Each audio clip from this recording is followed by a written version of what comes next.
और practical life से जानते हैं सेविंग का सबसे बढ़िया रूल क्या होता है पता है?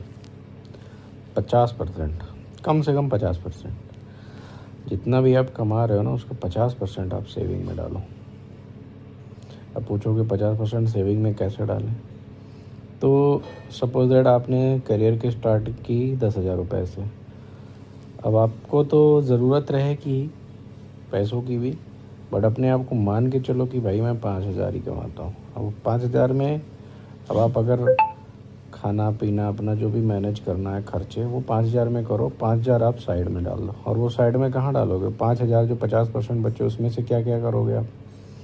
सबसे पहले तो उसमें से वो जो 50% बचे उसमें से कम 10 to 15% आप इन्वेस्टमेंट करो। अब इन्वेस्टमेंट और सेविंग दोनों में अंतर होता है।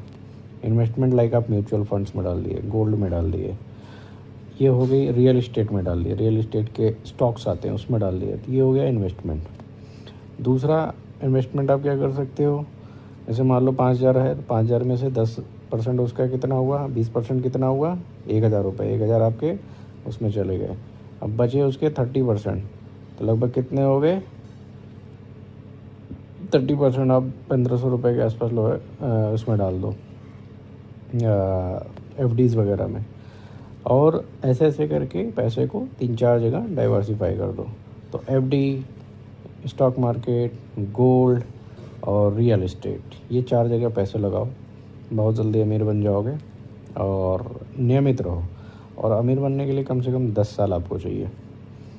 अगर आपने 10 साल इस रूल को फॉलो कर लिया तो आपके पास 1 करोड़ हो जाएंगे। और 1 करोड़ हो गए तो फिर आप मस्त हो जाओगे, क्योंकि आपकी इनकम हर साल बढ़ेगी। और आपने अपने ईएमआई को मत लेना शुरुआत के 10 साल, ईएमआई को इग्नोर करना है। उसके बाद ही आप अमीर बन पाओगे, क्योंकि जो पार्ट ऑफ इंटरेस्ट में देते हो ना, वो इंटरेस्ट को आपको कमाना है, ना कि आपको देना है।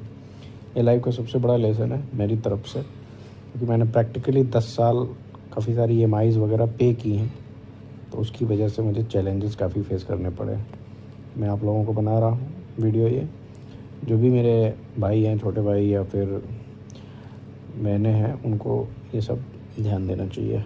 जो अभी यंग है, यूथ है, आगे बढ़ रहे हैं, नई नई जॉब्स पकड़ रहे हैं, स्टार्ट कर रहे हैं। ओके।